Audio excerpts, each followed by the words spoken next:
Washington Informer Facebook fan. We want to welcome you to Washington Informer News, or what we call WIN TV. We're going to be doing a lot of this, and hey, it's necessary for us to do this now in order to connect with you. Chris, thank you so very much for being with us. I'm so glad to see you. Councilmember Gray, welcome to the show. Andy, how long has it been? Since 2005, 15 years. So I'm so happy to bring on with us now Reverend Thomas Bowen, and we have Reverend Tony Lee and Reverend Wanda Thompson. Welcome, welcome. Stacy, how are you? Kirby, welcome to the show. Welcome to the show. And hi, Francesca. Hi, how are you? All right, thanks for being with us. Tommy, welcome to the show. Thank you guys so much for having me. Thanks so much for joining us. Yeah, Shamika, welcome to the show. Kamani, welcome to the show. So glad to have the two of you all on the show with us today. Hey, Derek, welcome to the show. So excited to have Fred Smoot with us today. All right, Sonny, you got me in the mood now. Wow, that's fantastic. Beverly, how are you? Mayor Bowser, welcome. How are you doing, Councilwoman McDuffie? How are you, Ms. Barry? How are you doing? Welcome to WIN TV. Can you believe it? It's been 1 year since we started WIN TV. Thank you so much for joining us for the last 52 weeks. We certainly have enjoyed presenting you with news and information and personalities that we think have helped to build and sustain this community over this last year with the pandemic. I can't thank you enough for being a part of this program, and we hope that you'll continue to join us for our next season, when we will continue to bring you news you can use right here at Washington Informer News TV, WIN TV.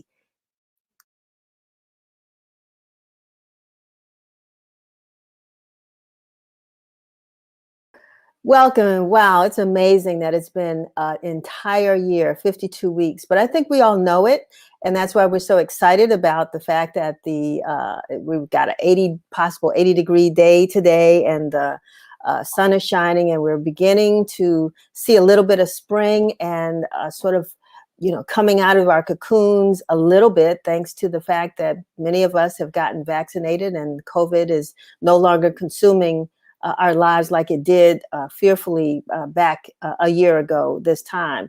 So here it is. It's been 52 weeks, and now we're in the first show of our second season, if we can call it that. And I'm so grateful, as I said last week, to have Chevy Lassiter as our producer. It's been a two-woman team, but we are making it happen. And we're making it happen because of all the great folks who've agreed to appear on this show. And also for those of you all who have agreed to take some time out and to watch us for this hour every Friday at noon here at the Washington Informer. And for those of you all who don't know, we're broadcasting out of our office. We're still here at 3117 Martin Luther King Avenue in the heart of Southeast, up the road from Anacostia, area we call Congress Heights. And so it's good to be here and good to have you with us. We've got another great show today. And so I want to get going with that. I'm so honored to have with us, as we celebrate this last week of Women's History Month, the Honorable Linda Kropp. We're so excited when she, as a public servant, the way she served this community. And she just happened to be the first woman to serve as the elected chair of the DC City Council. We also have David Morgan, president and founder of the Multicultural Media Correspondence Association, who's going to talk with us about a program that they're producing very shortly, honoring a few prominent women of color in the media. So excited to hear about that. And also we're going to have retired Metropolitan Police Officer Ron Hampton, who's going to talk to us about community relations, gun violence, white nationalists on the MPD police force, and the possible confirmation that's of our new chief, hopefully. We'll talk a little bit about that. That hearing was yesterday, so hopefully Ron can give us some perspective. And of course, last but definitely not least, we're so honored to have now a resident physician, Dr. Valda Crowder, Dr. V, who's going to be with us at the end of the show and to talk to us about the health issues that are of concern to you, to me, and to the community in general. If you have any questions for Dr. V, as you think about it, and you've got some time, we invite you to put those questions in the chat so that we can talk with her about some of the things that you may be concerned about. And I know that she'll be happy to answer them. I hope you've picked up this week's copy of the Washington Informer. Sherry has a copy on the screen, and of course I have a copy here in my hand. So I hope you've picked up a copy there. We're beginning to kind of come back with our distribution. We had to cut it due to COVID-19, but we're beginning to be able to put more newspapers out on the streets for those of you who just like to have that paper and that ink on your fingers.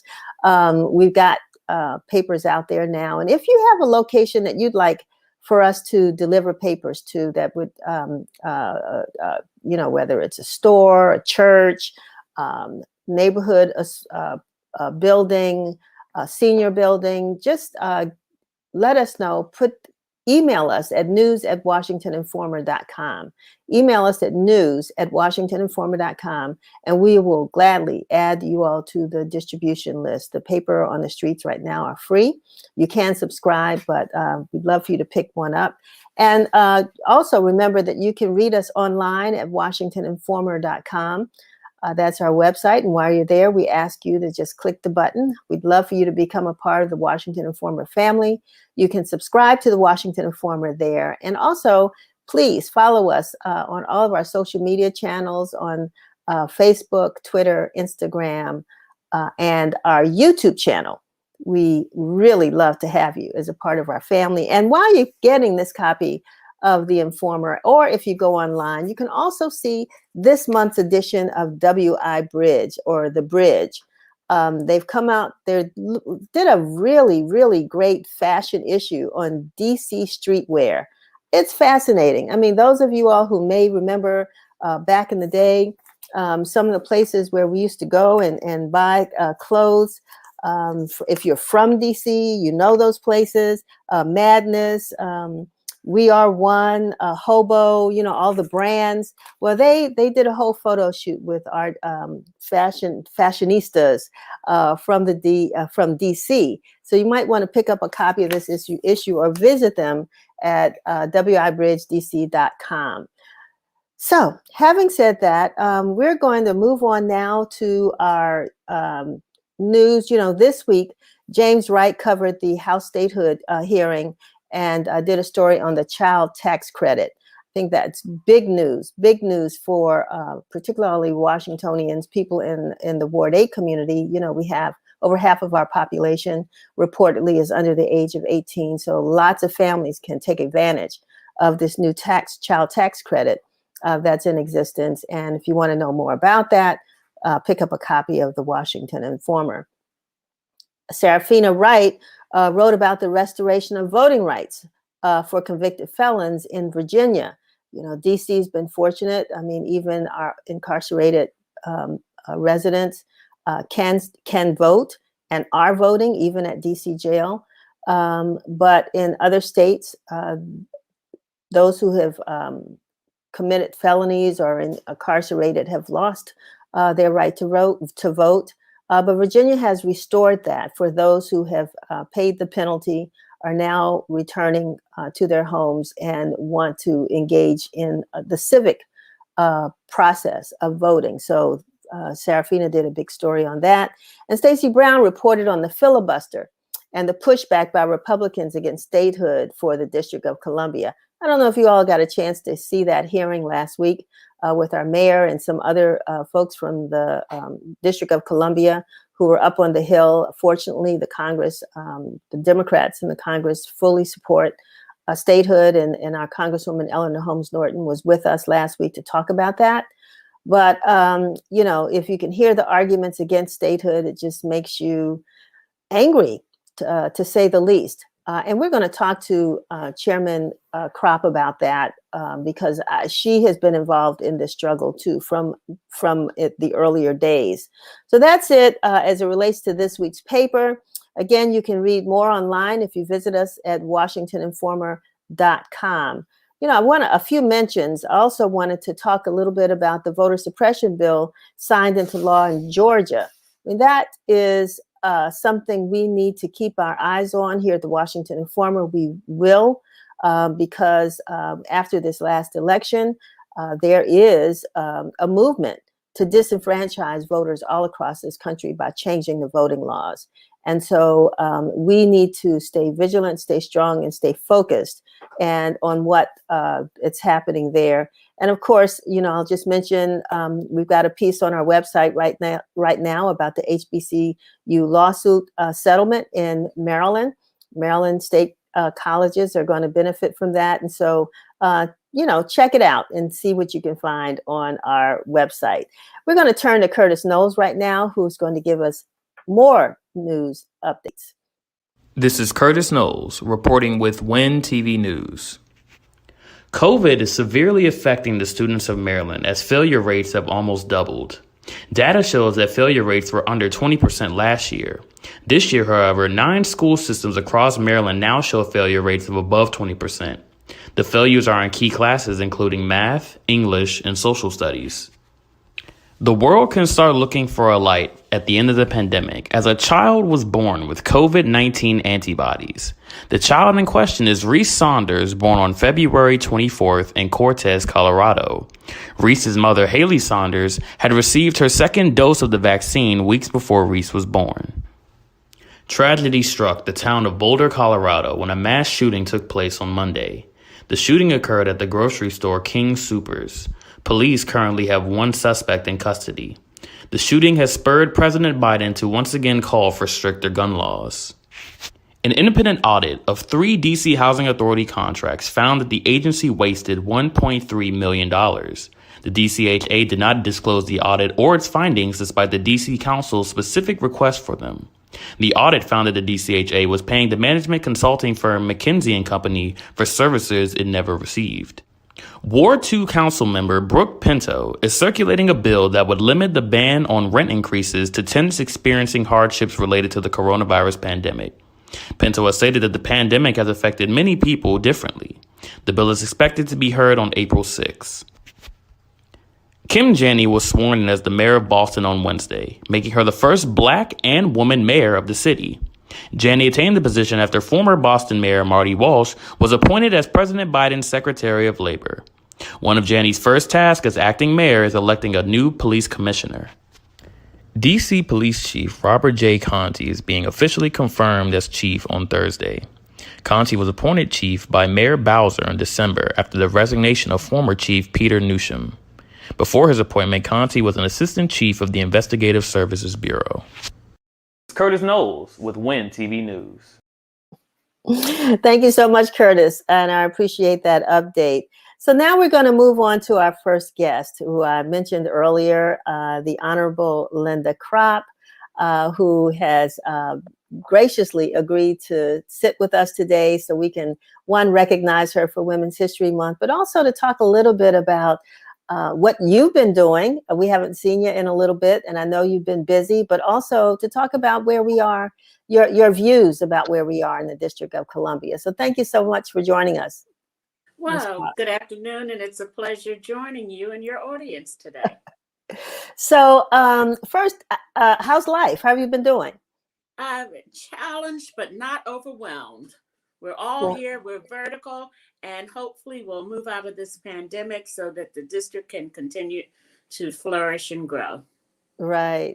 So, Ms. Kropp, when you sit back now, sort of almost in the back seat, because you don't have to be in the driver's seat anymore, and look at where the city has come, since your service on the council and as chair, I want people to also remember that you also served on the DC School Board, and you were also a Ward 4 council member to the DC City Council. So you have a long history of service in this community.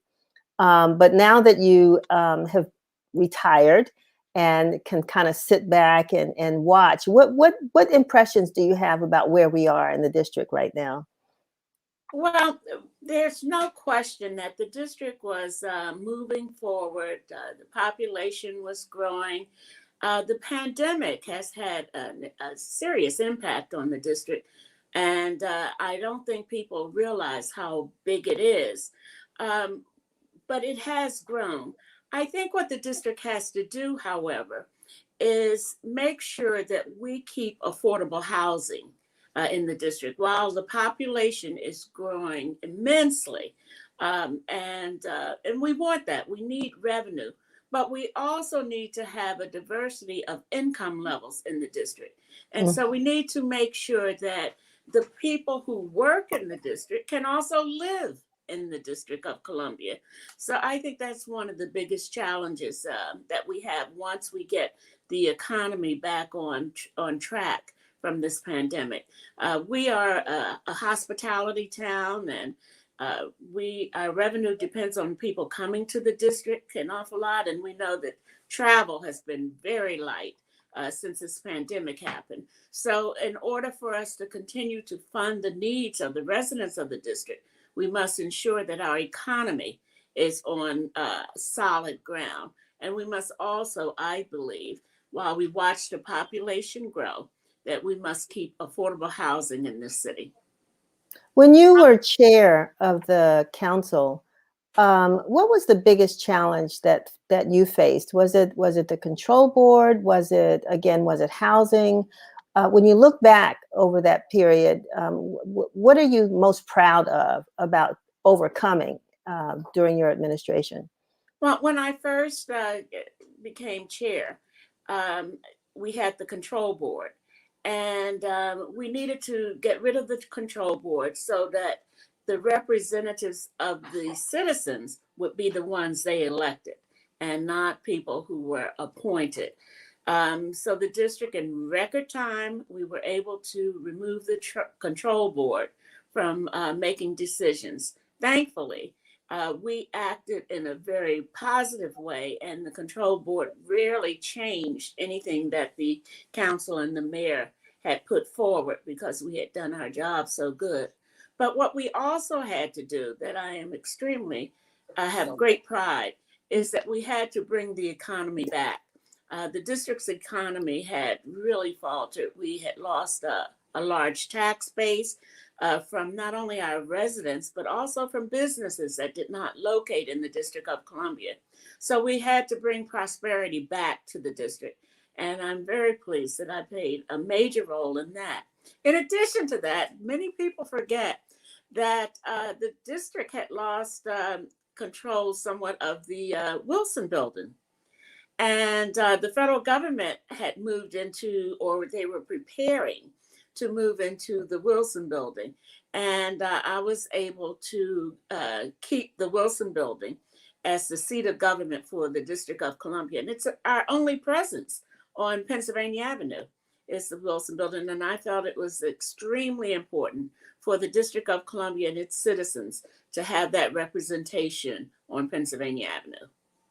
You know, you're right. I mean, I had forgotten about that myself, but I know that it was for Washingtonians, it just didn't feel right. And it feels we need to be there on Pennsylvania when the president is inaugurated. And we go back to those inauguration parades and to come by, you know, the seat of our local government. So we really praise you for that.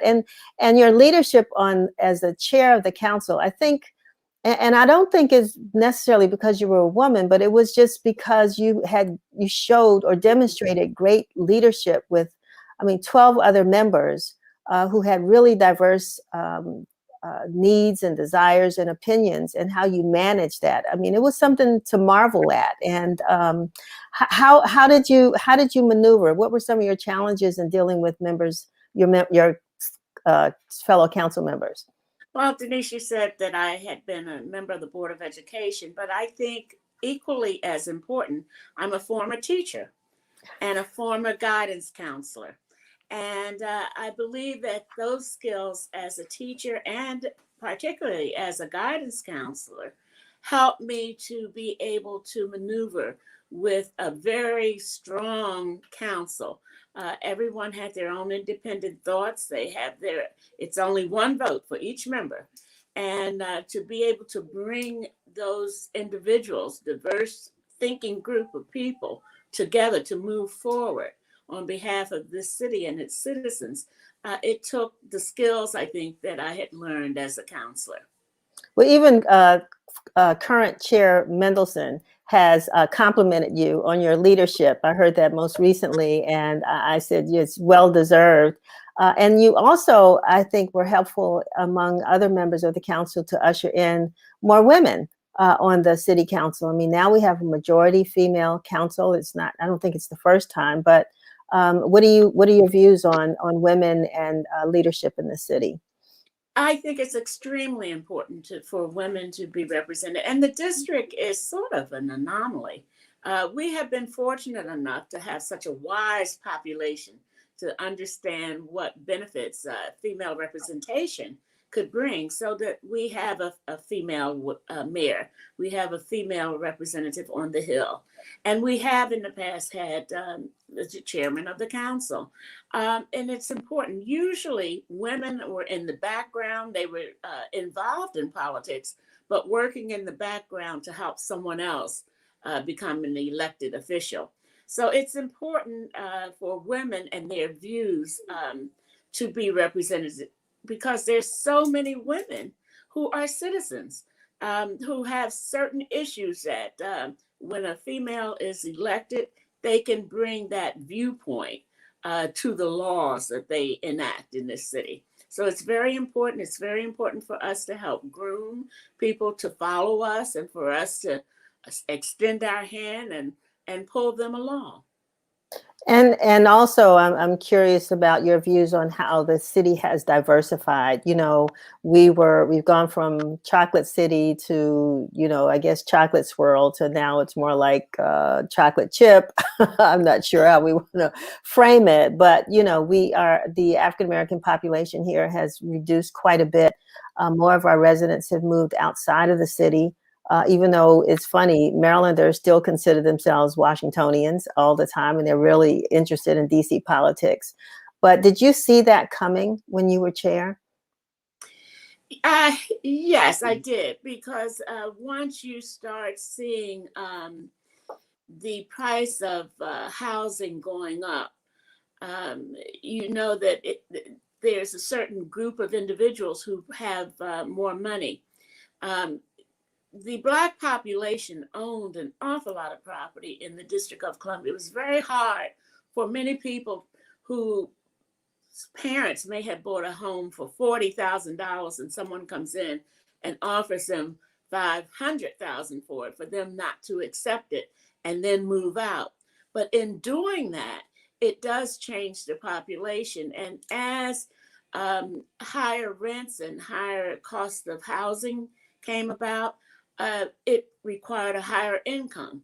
And so now it's extremely important for us to make sure that we keep a certain amount of affordable housing in this city, so that if someone leaves the city, it's by their own choice and not by the financial choice that they can no longer afford to live in this city. It's important for us to keep diversity in the city. It's important for people who work in the city to be able to live in the city. And so I think at that point, the city itself has to do things to maintain this diversity. Last question. I keep calling you Chairman Crop because that's what I like to call you, but it's about statehood. I mean, we just had the hearing last week. We've gone, I think, further than we've ever gone before in making this a reality. Of course, some, you know, are still very pessimistic about, you know, whether we're going to actually achieve statehood or not. But this was a battle that you all fought as well. And so what's your take on where we are right now, and you know, if we're finally there? I'm very pleased that the discussion is at the level that it is. You know, the insurrection that happened on the 6th is just one other example of how statehood for DC is needed. And in this case, it would have benefited everyone. Our mayor, who would be our governor, should have had the ability to call out the National Guard. And if so, we would not have had the problems that existed. The District of Columbia has a larger population than many other states. We pay more taxes than several other states. Our men and women go and fight in wars and lose their lives on behalf of this country, like people from many other states, and we should not be disenfranchised. So I think we ought to keep fighting for statehood. I don't know, like you, if it will happen, but we got to keep going strong and pushing very hard. Well, I want to thank you so much for spending time. I just wonder, do you and the ladies ever have like girl talk? You and Mayor Bowser and Mayor Pratt and any of the other members? Do you all ever get together and have sort of those off the record conversations? We do from time to time, and Mayor Bowser is doing a fantastic job during an extremely trying time. She has had to put herself out when we've had a president that was not the best for this city, and she has risen to the occasion. But we do get together. Charlene Drew Jarvis, Carol Schwartz, Sharon Pratt, we have talked to each other since being out of the government eye. That's fantastic. I mean, I think back, because I watched over the years and, just still marvel at all of you women who served the city. And I just don't think that, we should ever forget what you've contributed to the city. So I'm glad you all kind of get together and have some girl talk from time to time and critique. I'll leave it there. Well, thank you very much, and thank you for having me on this. All right, we'll talk soon. Keep up your good work. The Informer has done an awful lot for this city in providing information, and it's something that we all need to continue to be involved with. I so appreciate that. All right, well, you take care of yourself, and we'll talk soon. That was good. Thank you. It's always a pleasure. And she mentioned, Chairman Crop mentioned so many other women who have served that we might want to just put on. We don't have to do, we don't have to wait for a month to have these conversations. And yeah, Carol Schwartz, and there's so many others that are still in the city, living in the city, still serving the city. Betty Ann Kane and a few others who served on the council. And so Sandy Allen, but the names are beginning to pop off right now. So we may have some conversations with them later on, but I want to thank her for being with us. We now want to bring on, or at least talk to David Morgan, who's going to talk to us again about the multicultural, the media and Correspondence Association event that's coming up, and kind of what they have in store for us. So I think we have a short video, Sherry. We're going to go to that, and then we'll be back with David Morgan. We see a media diversity crisis with serious economic, social, and political implications. 40% of the population have no ownership in an industry that represents 20% of the economy. Media bias and stereotyping is fanning the fire of hatred and division. Dying local news outlets are crippling civic engagement. And worst of all, not seeing positive stories about their community is stifling the dreams and aspirations of Black and brown children across this nation. We hosted the inaugural Multicultural Media Correspondence Dinner to ignite a call to action to move the needle on media diversity. We don't just tell colored stories. We tell stories in color. That's my girl, Kim Keenan. Hey, David, how are you? We need to unmute you so we can hear you. Oh, there you go. Okay. Oh, thank you so much. I'm doing great. Thank you so much for having me on your show in spirit of allyship. Really excited to be on talking about MMCA and, more importantly, this gala we are hosting to honor women in media, Sheroes in media. Yeah, before we go there, though, tell us a little bit about MMTA. That's easier because I keep trying to say the name, but I think we should. It is the Multicultural Media and Correspondence Association, so I think people need to know that. But why was this organization started? Sure.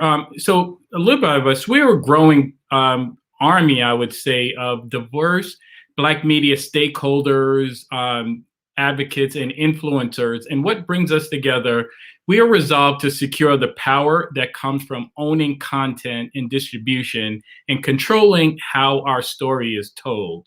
It is so important, and we think this is one of the really big problems that doesn't get enough attention. Who owns the story controls reality, the social fabric, and also who wins and loses. And if you look at the stats, for instance, you, Denise, you're a unicorn. You're one of a few. We have so few media outlets that are owned by women and BIPOC individuals. We still see the same issues around bias in news coverage. We still have the challenges of diversity in the mainstream media. We see that not only are we having this sort of impact on diverse media, but it's also having negative impact on the communities. It's impacting civic engagement. And worst of all, I believe, as someone who has a young Black son, not seeing positive images and positively framed story is having negative implications on not us, but also the next generation. So we were just resolved to come together and to sort of use our collective influence so that we can have greater say over who, what, where, when, and how our story is told. Over the past 2 years, one of the observations that those of us in Black-owned media have observed is, one, the storytelling seems to be changing because there's thanks, if I can say thanks, or due to George Floyd, Breonna, some of the justice issues, criminal justice issues, or justice issues, media now, there's the spotlight. And so it seems as though there is an effort to begin to diversify newsrooms that were diversified, then became predominantly white again because of all the layoffs. And now they're trying to bring folks back in. But the storytelling seems to be a little different now. It does seem to be more diverse. It may be just my imagination, but then you've got, there was just a recent announcement of a new, I think, a publication that's coming out, The Emancipator. There are different, what we would call white-owned media institutions that are coming out with Black-focused programming, publications. What do you say to that? How should we respond to that? So I think the first thing I would say, there definitely have been some improvements. I think with regards to, because of the sort of proliferation of streaming, and we've seen a lot of different outlets pay attention, as you correctly highlighted, to more diverse content. But where I think the story, a lot of work needs to go is around the issues we focus on is around ownership. Because at the end of the day, who's making the editorial decision, who owns these media companies are really incredibly important. And I would think if you talk to a lot of, the reporters and people at the mainstream media, there is clearly still a reckoning, racial and women reckoning that the media industry is actually seeing. And one area, and I'm sure you're acutely aware of this, because of the sort of the internet and things that are going around advertising, switching to the big media companies, a lot of local and diverse media is struggling to have a business model that's sustainable. So I think these issues are still incredibly important, and that's why it's really important for the public, for the business community, and policymakers to understand this issue and to take proactive steps to address it before it's too late. Well, when you say ownership, that's music to my ears. And when you say a sustainable business model, I'm sure that's what just about every Black-owned media organization, I know Black newspapers, have been dealing with this entire year, trying to, sort of transition their business model. Not that the one we had before was all that great, because the advertising dollars are coming from institutions that don't value who we are and what we promote. Not generally speaking, that's the case. We do have some that are specific, but I'm glad you are talking about media owners. I'm excited about this program that you're coming up with women media owners. Tell us what you have planned. So I'm so excited. There are 5 pillars to what MMCA, our strategy. We're very much so, as you know, focused around coalition building, because we believe by coming together that we will have a stronger voice and have more influence in the decision-making process. So that's really important. Second, we're also very much so focused on advocacy, both generally and on Capitol Hill.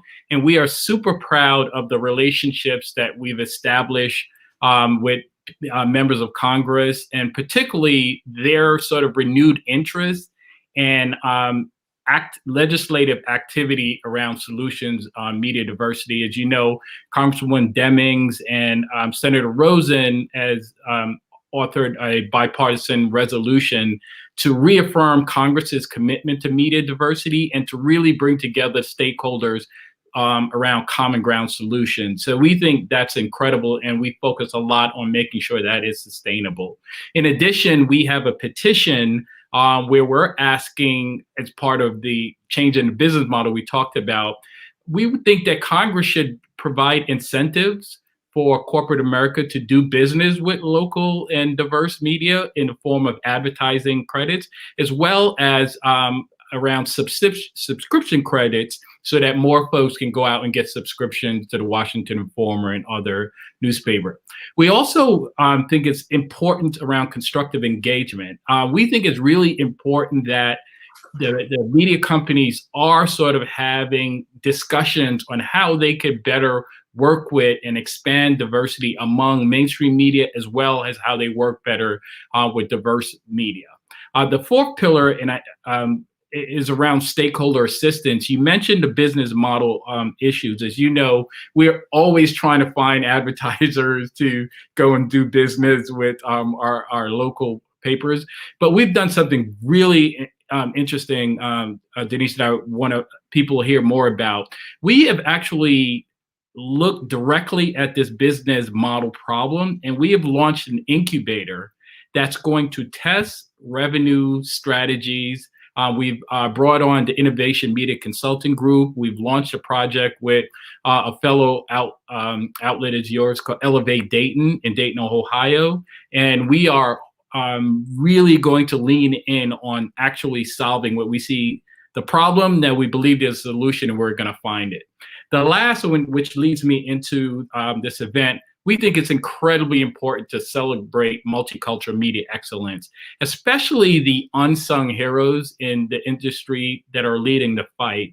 As you know, this is such a big issue, but there are organizations that, you know them well, the acronym, the NABJs, the NAHJs, but these are organizations that have been fighting for this issue for so long, and really not getting the fanfare and the support that I absolutely believe they need.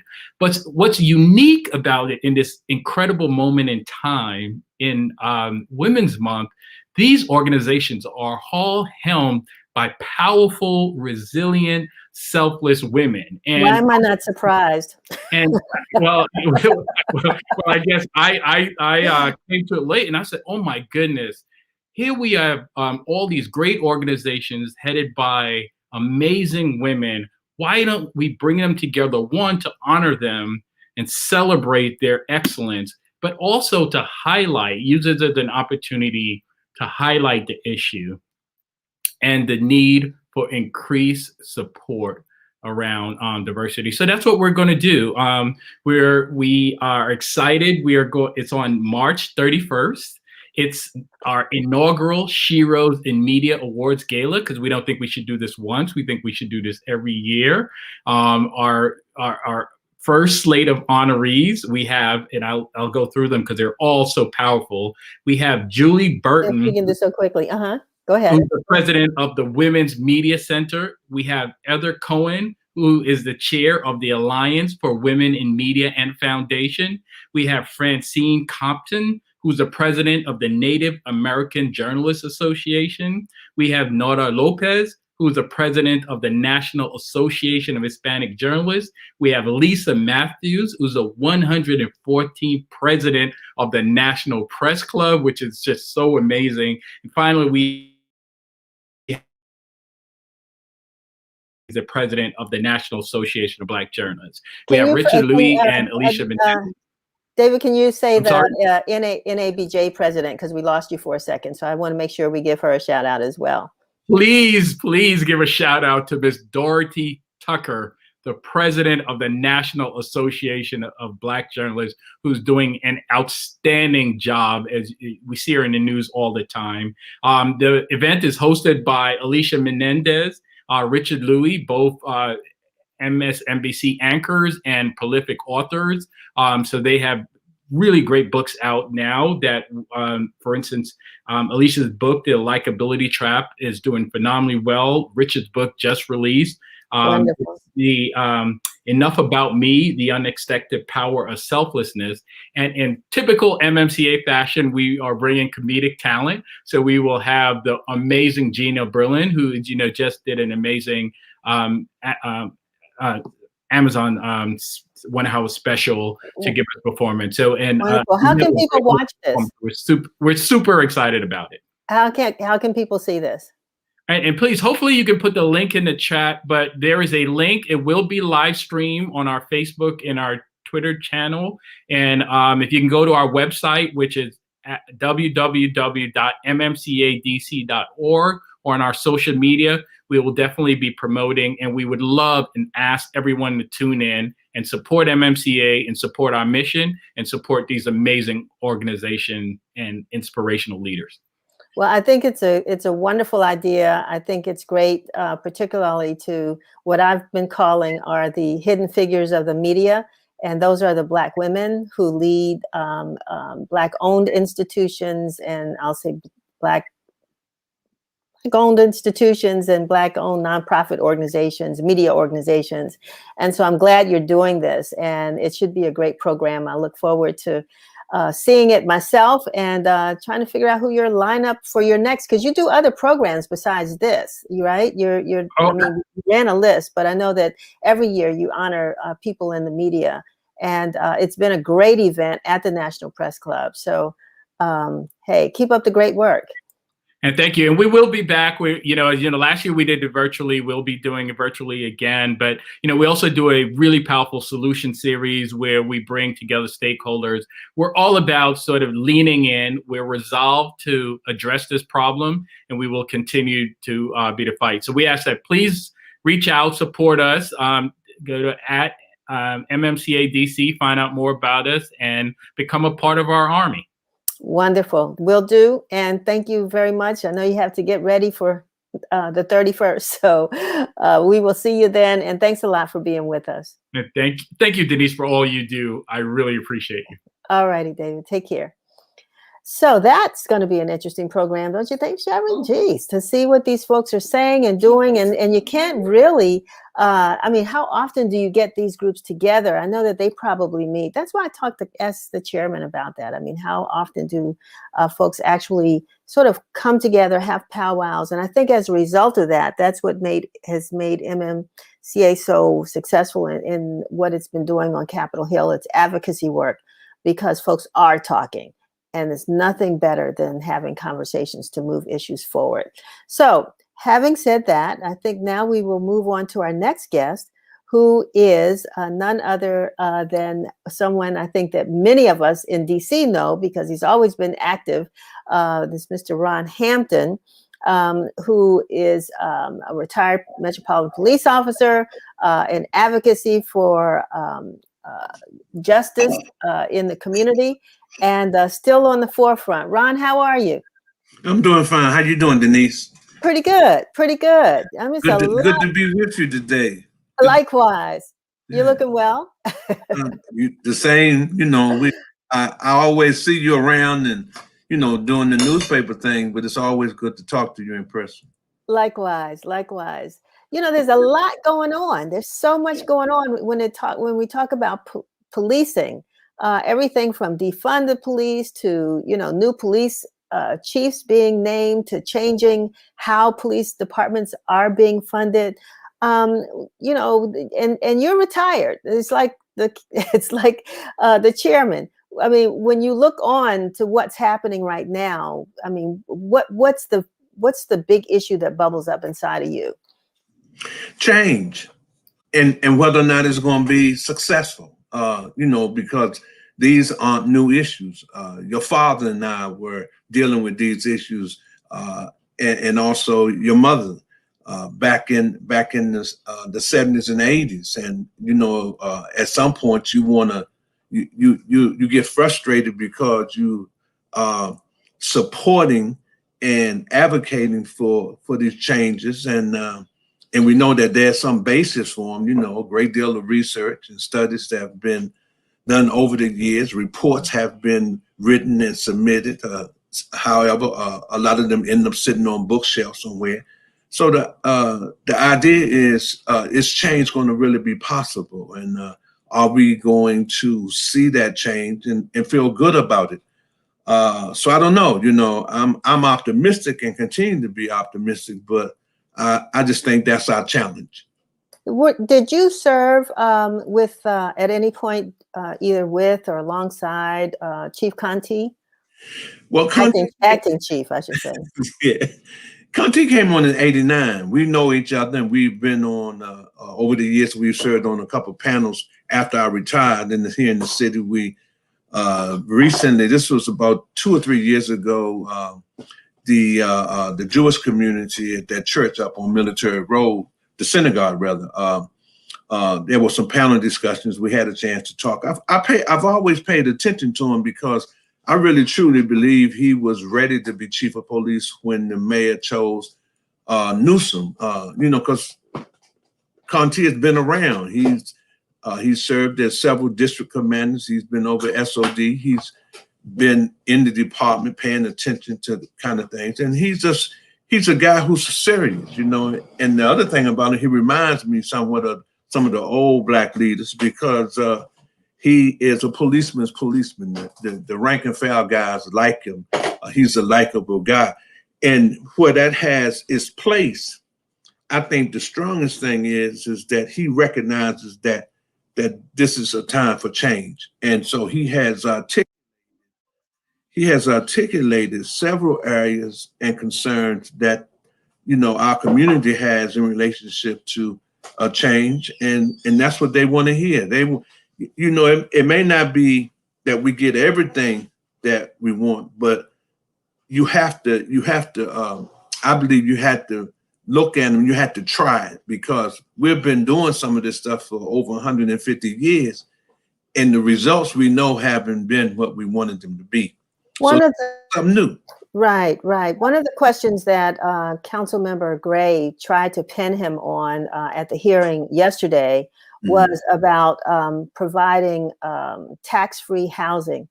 So in other words, with 17% of the Metropolitan Police Department living in the District of Columbia, which means, that's doing the math, 87% are non-district residents, and those even though they live outside of the city, some of them live pretty far outside of the city, West Virginia, Pennsylvania, Delaware, places like that. And so, the question was, would you support a bill that he wants to propose that would give police officers that live in the District of Columbia, they would not be forced to pay or required to pay DC taxes. He didn't want to answer that question specifically. He said he had to look into it more. But what are your thoughts? Well, I believe in residency. I really do. And I was on the police force at a time when Marion and Ms. Rolock and others supported residency because it's not only about you living in the city, it's about what happens to you and around you while you live in the city and what you bring to the city. There is a component of economics that's associated with that. Police officers make a lot of money. Their families, if they're going to live in the city, then they're going to bring resources and other things to the city. And it provides a measure of safety for the communities that they live in when individual police officers live in those communities. And we had residency for a long time. Some in that context of things, the FOP was successful in convincing John Ray to come up with what they call preference rather than residency. And the claim was that police officers didn't want to live in the city. Well, we testified against that. We, meaning I represented the Black Police Association at that time. And there was no evidence that people were singling out police officers because they was police officers to hurt them or their family, anything like that. They just didn't want to live here in the city. So I don't know if that's going to be, I don't know how that's going to end up. I know that I've seen legislation and policy around for teachers and other DC government residents that enable them to have a down payment or assistance to get homes in the city because they're expensive. But I don't know about what it is that Mr. Gray is proposing, or is that going to be effective? What we ought to just do is just go straight to a residency requirement. We require the chief of police to live in the city. We require city council members to live in the city. So I think it's right for police officers and firefighters to live in the city, and the things that go along with that happen to be a benefit to our city. Also, you know, the acting chief himself is supposed to be trying to sort of investigate some of the rank and file right now to find out if any of them have ties to white nationalist groups. I'm wondering, when you were on the department, did you have that smell test as well to see where these guys coming from? And not only, I mean, white nationalist groups or any other sort of groups that may have had impacted their policing in the city. What's your take on that? Well, I think the chief is right, and I think we need to be paying attention. We need to be clamping down on the processes that we use to bring people into service here. And where they come from, what did they do, what was going on where they lived? Because even in my time, we brought a lot of guys out of West Virginia and Pennsylvania and all those other kind of hilly urban places. And I remember Miss Goldie Johnson. I know you remember Miss Goldie Johnson. We had identified an individual. I worked in the 3rd District. We had identified an individual who was a member of the Klan. And Miss Goldie Johnson and I and some other Black police officers had a press conference up in the 3rd District in front of the precinct. And Miss Johnson put on a sheet with the eyes and mouth cut out, talking about the individual. So, you know, it isn't a recent phenomenon, but it's one that has always been available in policing, because they can come in sort of under the attention of everything that's going on. And then they get a chance to do some of the kind of things that they have done historically in our city. You know, at the height of our city, we were close to over 70% Black folk living in the city. And at one time we had about 60% of people in the city who were police officers. But when I first started, only about 19% of the force. And so those guys who wanted to participate in that discriminatory behavior, they was having a field day. It was just unbelievable. So Ron, because we run out of time, but I also want to ask, I mean, in this climate of that's sort of against anti-police, defund police, but we know communities really the first person they're going to call will be the police if they have a problem. But what do we do about recruitment? I know you're doing a lot of community service work or community engagement work, but if we require DC residents, I'm just curious, what are we doing about recruiting local folks, young people, to even consider the police department? The same program that started Conti is one of the best programs in the world, because it creates a ready reservoir of people to come into the system, and it's anchored to our school system. And our school system happens to be majority Black, and then the next majority in our school system is Spanish-speaking individuals. So that's a good system. We need to be more.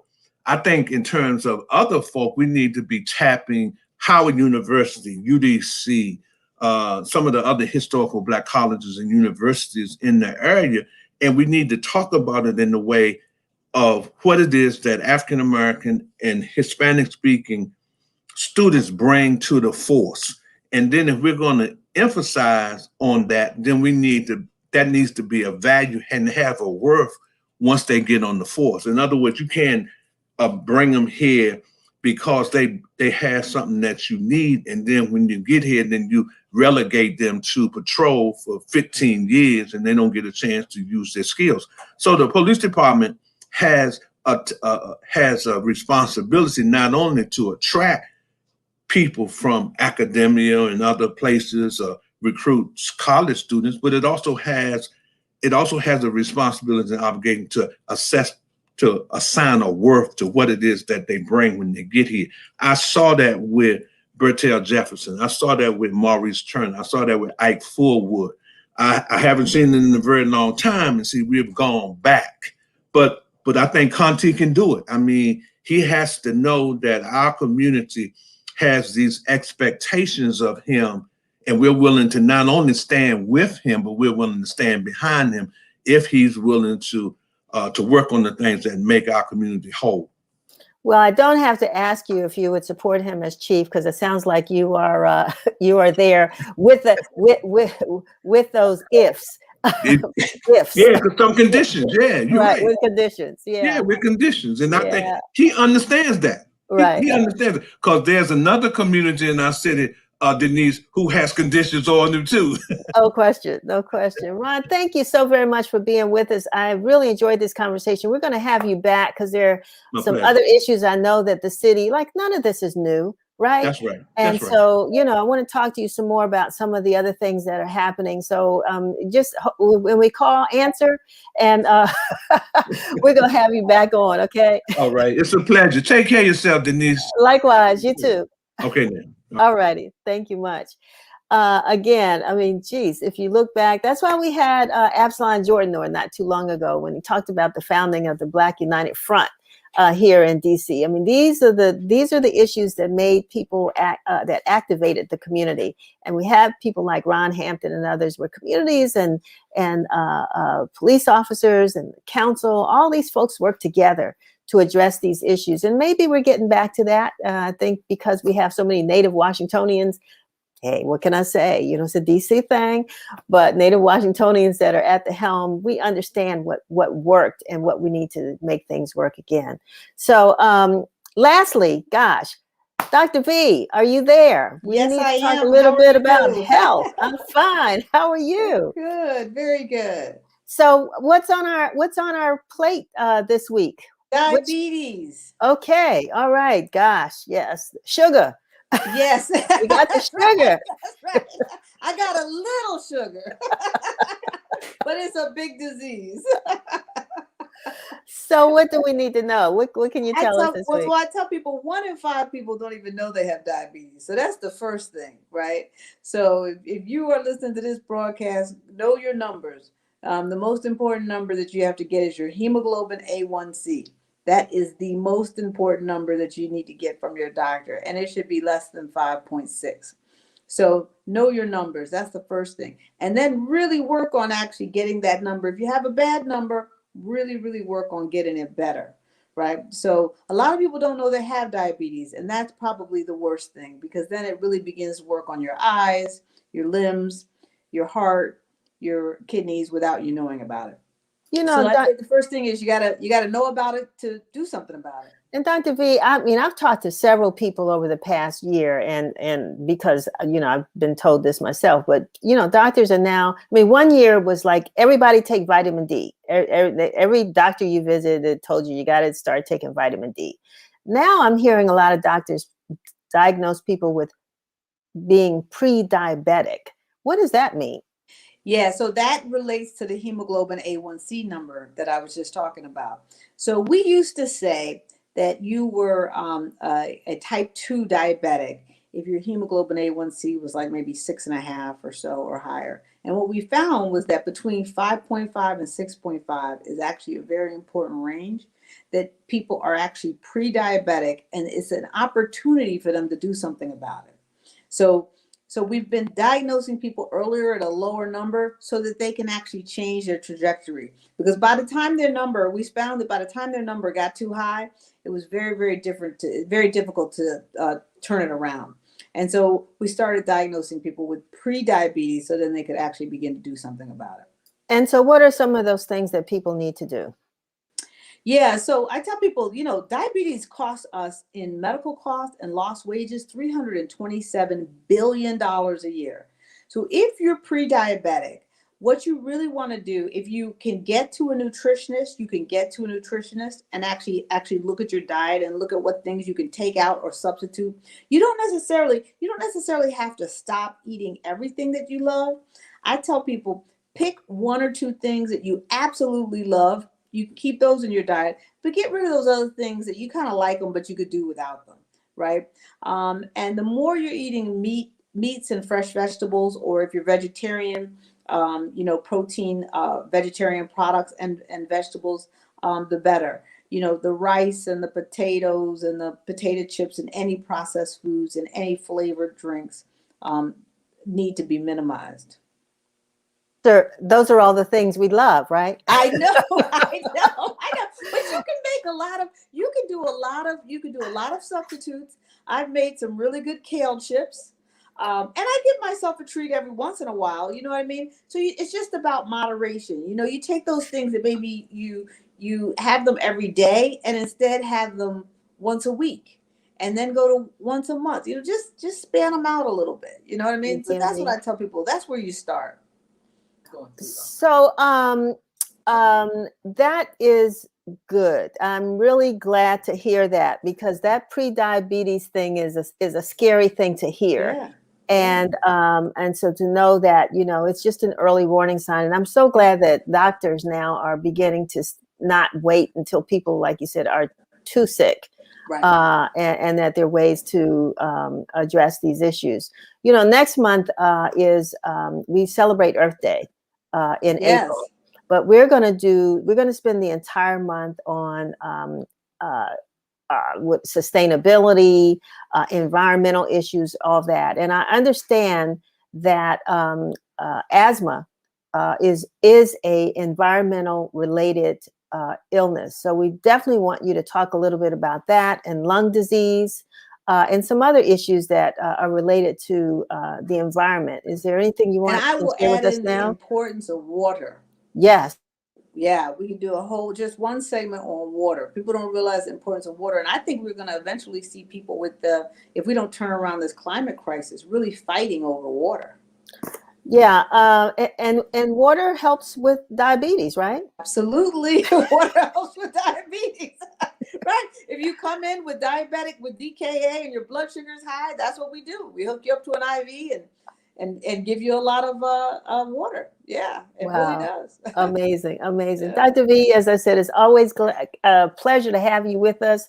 And to make this a regular segment, I want people to know that if you have questions for Dr. V, please send them to us at news@washingtoninformer.com. And I tell before we go, because you do a weekly show as well. Yeah, I do a COVID webinar about getting vaccinated and answering people's questions about the COVID-19 vaccine. And they can go to askdrv.us is the website. And there's an invite there. You can get on the Zoom link. It's every Tuesday and Thursday, 8 to 9. All right. Well, thank you so very much for being with us again this week. And we'll see you next week as we get ready to celebrate the Earth. Absolutely. All righty. Thank you. Thanks, Dr. V. All righty. So before we go, we celebrate Black History 365. Well, that's like every day, all day, all year long. So we're going to have a little Black History moment. And I think after that, are we done, Sherry? Yep, we're going to have a Black History moment. And then we're going to hopefully get you all to stay tuned, because we're going to have the media prints from WI Bridge, as well as Sounds of the DMV. So please stay tuned. Don't go away. But I'll see you next week. Have a great week. Happy Friday. And here's another edition of WIN TV's Black Facts. On March 26th, the star singer of the Supreme singing group, Diana Ross, was born in 1944 in Detroit, Michigan. On March 27, 1997, Bermuda's first woman Prime Minister, Pamela Gordon, is sworn into office. March 28, poet Countee Cullen won the Phi Beta Kappa Honors Award at New York University in 1925. March 29, 1918, singer Pearl Bailey was born. On March 30th, fast car singer Tracy Chapman is born.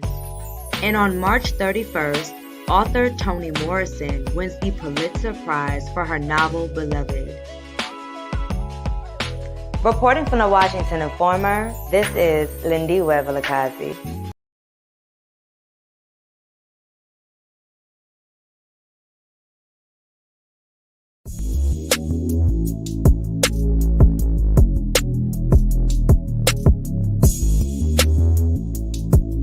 All right. We are back on this glorious Stimulus Friday. Did you get your stimmy yet? Huh, DC? You did? Well, here's what's going on, DC. So starting in sports, the Washington Nationals are now letting 5,000 fans in on opening day. That's right. On April 1st, fans will be allowed in, and our city will start to seek permission to be allowed more and more fans each game. Kinda ironic, right? The season starts on April 1st. What if this is all one big April Fool's joke? Recording artist Wale has a message that Foamposites, aka Foams, started here in the DMV. Man, if you know like I know, Foamposites definitely started here in the nation's capital. Let us know what you think. Legendary hip-hop group Salt-N-Pepa shares a throwback pic, and if I'm not mistaken, that is definitely DMV in our beloved Capitol Center. Congratulations too, as they received the Lifetime Achievement Award at this past Grammys. While on the subject of the Grammys, the DC chapter of the Grammys and the National Academy honored Prince George's County recording artist Trey Burrell, who lost his life last year in 2020. Moment of silence. Hey DC, it's last call for alcohol. That's right, Mayor Bowser has announced all DC restaurants can now sell alcohol until midnight. So refill us, please. And what kind of pet you get in news? It's Battle of the Pets with our DMV recording artists, Sha Glizzy and IDK. We see Hefe has the ultimate goat, and IDK has the amazing werewolf. And as for me, I just have a handy dandy goldfish. You think they going too far with these animals? We want to hear your pick. While on the topic of fashion and modeling, DC's own Models Inc. has adopted 6 street blocks here in DC, honoring their origin and their 15th anniversary. Take a look at some of the pictures.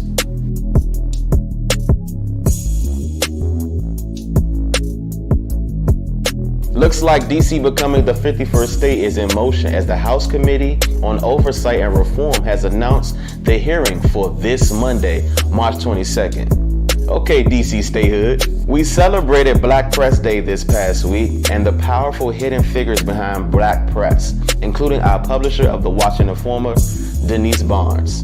Take a quick look. This Women's History Month, I spoke with the publisher of the Washington Informer about her mission to carry on the legacy of the Black press. I worked with my dad in every position you can think of at this newspaper, but from the age of 9, when I started, and I've been managing editor, reporter, photographer, designer, delivery girl, you name it. I've done every role there was at this small family-owned publication. Founded in 1964 by her father, Dr. Calvin Rolark, Denise Rolark Barnes took over publishing the Washington Informer after his passing in 1994, acutely aware of the role and mission of Black journalism in America. So this weekend brings the 2nd annual DMV TV and Film Summer, and it's something you don't want to miss. As we head out, let's crank to some Mochella, which just happened this past weekend. Until then, we'll see you next week.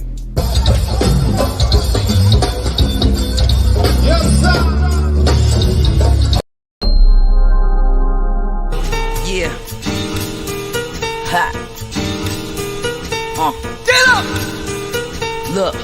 Call the fire department. I'm torching hot, charge the kid with arson. I blaze the spot, bring the heat. I'm a beast regardless. Sick flow and beast retarded. It's never a day I'm not on fire. I torch the stage, I'm amazing. Footprints burning to the pavement. Charred, I scar niggas to the 3rd degree. Beg my pardon. For those who never heard of me, I'm the author. I birth bars, whole pain straight flame. I'm hot.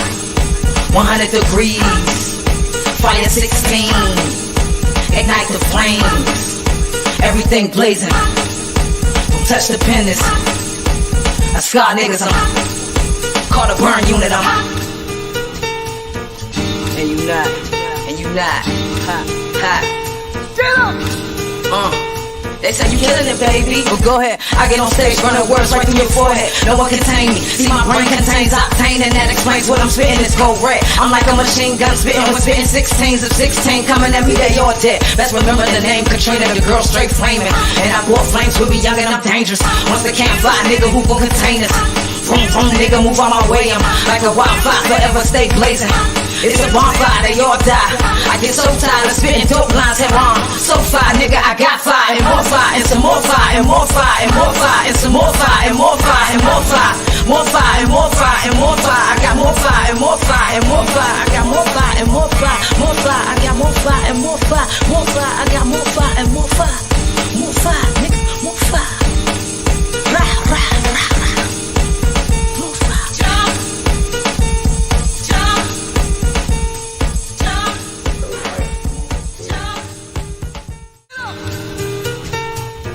Call the fire department. I'm scorching hot, charge the kid with arson. How did growing up in Kenilworth affect the style of music that I create? You know, growing up in Kenilworth, you see a lot of things. People that grew up in Kenilworth, you know, they already know, they can agree that you see a lot of things living around there, being around there. So, of course, you know, I had a lot of homies that I came up with that I lost, that died. You know, I wrote songs about that. Of course, seeing the hustlers around there, you know what I'm saying? I incorporated things that I saw them do in my music. Just a lot of things, good and bad. But like I say, man, I love my hood. They just recently knocked it down, but forever Kenilworth, like, no matter where I go, that'll always have an effect on my music, because, you know what I'm saying, that's where I was at. That's where I, you know what I'm saying, I did a lot at and seen a lot. So. And I brought flames with me young and I'm dangerous. Who am I trying to give a message to in my music? Everybody. Everybody that have an ear, that can hear, that want to listen. It's for everybody. It's a little bit for everybody, for the kids, for the teenagers, for the adults, for the young adults, even for the older. You know what I'm saying? For our elders, it's even music in there for them. So I want everybody to hear it. You know what I'm saying? It's a message in everything I do. So. Most definitely, I got a couple of things that people should be looking out for. My latest single, that's gonna drop in April, is called "The Glow Up." You know, I directed that video. Shout out to my man Headbanger for shooting it. You know what I'm saying? I got that, a couple of other projects, features with different people. Uptown XO, Tim Hicks. We got a joint coming out soon called Curry Out. Video should be dropping soon. I got a couple of things that's going on, a couple of projects. Things, you know what I'm saying, I'm working with other people as well as myself. So, yeah, just stay tuned to subscribe to my YouTube channel or follow me on social media, and you know what I'm saying, keep up with me. Third degree back my partner, for those who never heard of me. Yep, so, you know, you can follow me on all social media platforms at Kenilworth Katrina. That's it, Kenilworth Katrina for everything. That's KENILWORTH, Katrina with a KATRINA, Kenilworth Katrina. Everywhere, Facebook, Instagram, YouTube, whatever you're looking for, whatever platform is on, Kenilworth Katrina. Killing it, baby. Well, go ahead. I get on.